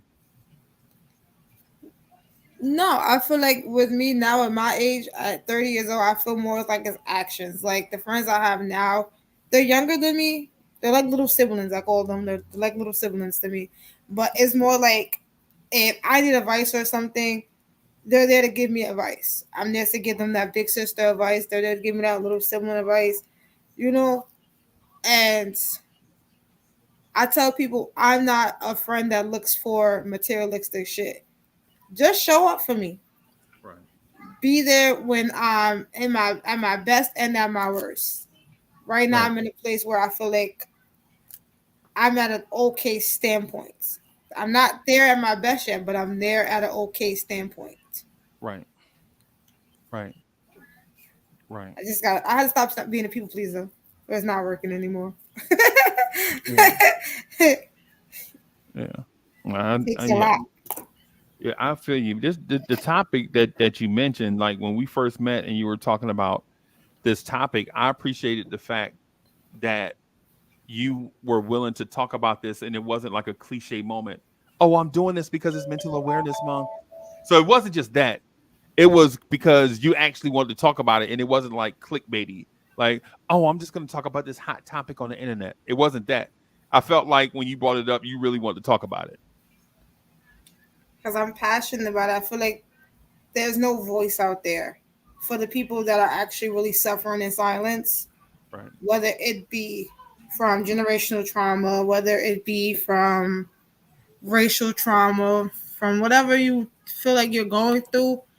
Um, Most people don't like to talk. I have a mental health journal out on Amazon where you can just buy it and write your stories down. You ain't gotta tell nobody. You ain't gotta share it with nobody. Just be Right. a way to express yourself in your darkest times. And Right. I feel like because there's no advocate with these celebrities, that everybody is just talking about the weed and the lean and the BBLs. There's nobody talking about the mental health that plays the community, especially amongst our children who are coming from post COVID, who never really got the mental adjustment back into going to school because Right. they was locked down for so long. The social anxiety and awkwardness of being isolated for years, and then now you're going back into these public spaces, Mhm. and so there's there- excuse me, there's a lot of stuff that that we went through a lot of stuff during lockdown. Like we legit were isolated from each other, Yeah. and then now that we're forced to kind of be back in this realm of being ordinary people again, there's a transition. Right. Yeah, I saw people that legit didn't know how to talk to each other. They face to face cutting each other off. You know what I'm saying? You like, yo, y'all don't even know how to, COVID got y'all like that. Like y'all don't even know how to talk and laugh. And of course, because when you live in isolation for so long, it takes an adjustment period for you to get back to where you were before or better. Like for me, I'm not gonna say I liked the isolation, but I got used to it. I got used to being on this screen and communicating and using internet words as opposed to communicating like I see trying, hey, what the hell you doing? You know what I'm saying? Like you know what I'm saying? I'm talking in a way where communicating in a way where I could present myself in a certain way and respect people's thoughts and ideas at the same time. And they could communicate that thing back to me. And when I leave the conversation, I felt like I got an emotional and an intellectual takeaway from it, something I can think about after I leave the conversation. Right. But before that, I talk to people and you ask me what we talked about when I get in the car. I'm like, I don't know that one we just talking. You don't know. You know what I'm saying? Right. So I'm learning how. Yeah, hey, yo, y'all judging me. Y'all judging me, right? No. Y'all I judging me. just, Okay, because I think y'all been through that. You know how you be to talk to somebody. You could talk to somebody for an hour, and then somebody ask you what y'all talked about. You like, mhm. I don't know. That man just I talking. don't know. I'm not a people person. I really don't go out my house. I don't go outside, so I don't know. Oh, oh. I don't go Yeah, outside. yeah. Do you? Hey, how do y'all? Is that one of y'all pet peeves? Being judged by others? Nah, I don't care. Like that never bothered me. I mean, like I think that's always been going on in my life. Like being the only child, raised by a single parent, and you know, having like a middle class life. So that's been going on forever. For people gonna say what they want. They're gonna think what they want. Right. Like I said, you gotta have thick skin. You gotta know who you are and not let the outside noise bother you. Because once that happens, then you feed into that. What this one said about you, what they think about you, and I don't care. I had Okay. to learn. I had to learn to let people judge. I'm an open book. I ain't never gonna sugarcoat shit. I'm 30 years old. I'll be 31 at the end of the month. I lived a very spontaneous, very wild life, and especially with my children, I will never be a hypocrite. I would just tell you do better than I did. Right. But I'm a very open book. Like I put my life out there because I rather me tell my story and me share my experience than try to have someone else put out a false narrative. Like I don't mind being the villain in anybody's story. As long as you telling the truth, we okay. Like my ex best friend. I don't mind being the villain, but let's be real and let's be honest about the truth of the story. Right.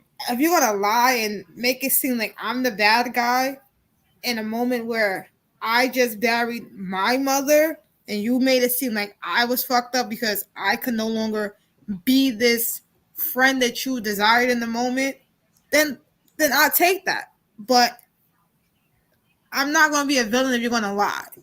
Like, let me be the villain of the story if you're gonna tell the truth. But the moment that I hear that you're lying is the moment I'm gonna say, nah, I'm gonna give you the truth. You wanna know the fucking story? Tell you the story. I'm gonna give you the truth because I'm not a person that's gonna sit there and lie to make myself look good. If I'm at fault, I can admit me being a grown ass adult that I was at fault. But if I know I did nothing wrong, I'm gonna be like, I didn't do nothing wrong. Right. I didn't do shit. Right. Right. Right. That sounds like Brooklyn all day. She's from Queens. Queens, New York. Mm-hmm. Okay. I didn't know Queens had black people, bro. Except Yeah, for Queensbridge. I'm from Ravenswood. I was born in Long Island City. I grew up in Ravenwood housing. Okay. Okay. I am from the projects, y'all. Right. Shout out to the projects. Yeah. Yeah. And I only have like a few minutes left before I have to do some other things with this Friday night.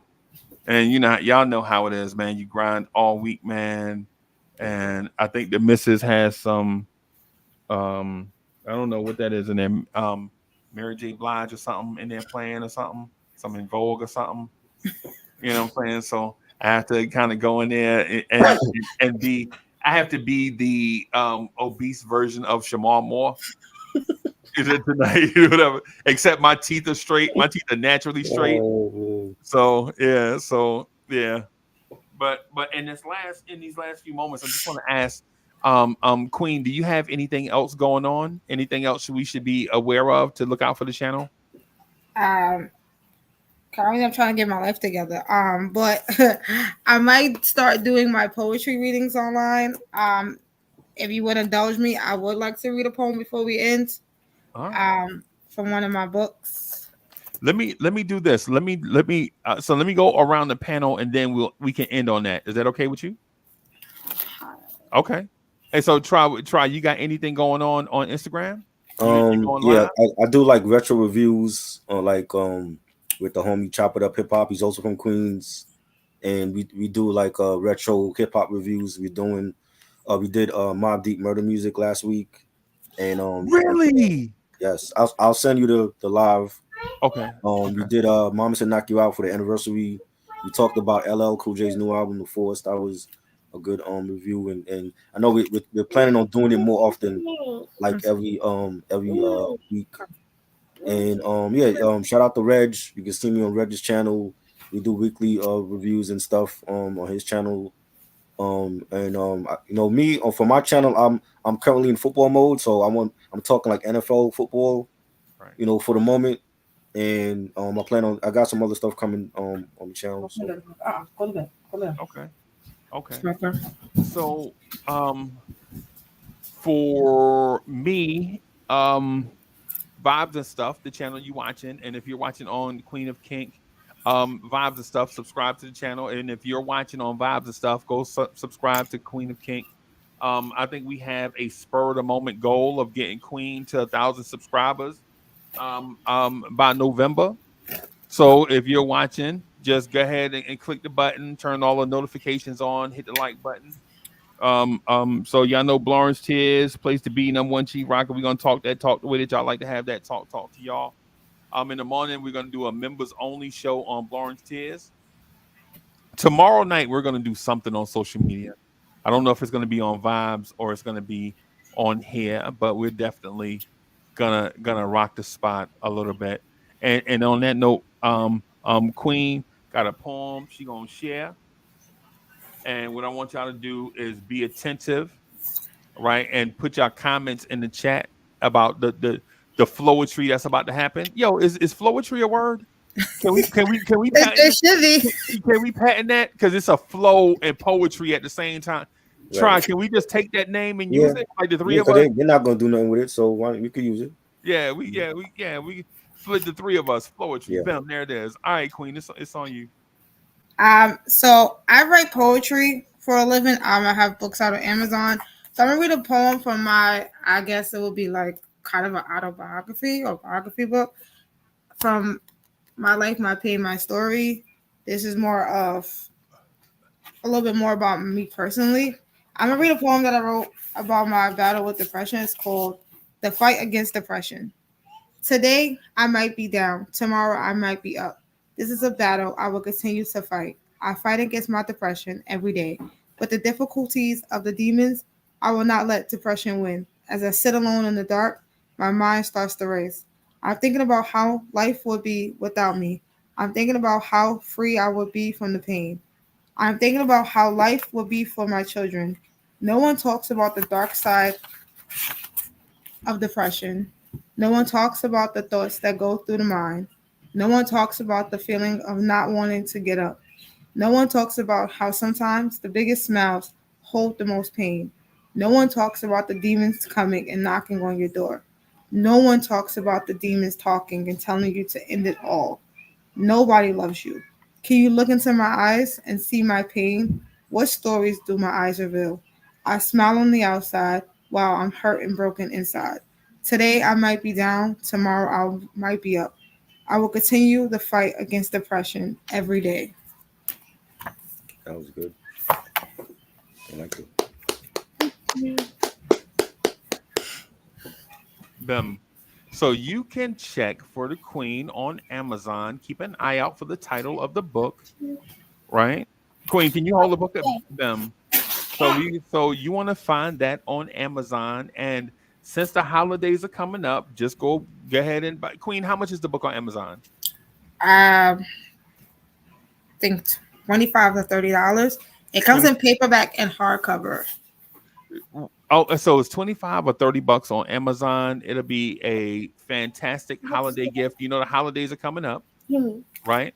Just go ahead and buy 6 or 7 of them, and when you do your gift bags and things, just put the Queen's book in the bottom of the bag along with the gift that you were already going to buy, and it goes to a good cause. You know, a young aspiring writer, culture changer, wrote a book, and so you can be jump in the beginning stages and follow her journey as she strives to become a difference maker, maybe in the line of a Terry McMillan or somebody that has written a bunch of books and shared life experiences and is going down this self-help path. So Queen, hey, thank you for allowing me to rock on a Friday night, take out a large chunk of your time. I appreciate it. Triborough, as usual, I will hit you up at an awkward time tomorrow to talk about a Okay. very awkward and odd music subject. I don't know what it is yet, but it's fun. Yeah. So I'll be there. and so again, everybody, thank y'all for rocking with us. Make sure y'all hit the like button, subscribe to the channel, and we out of here, y'all. Peace.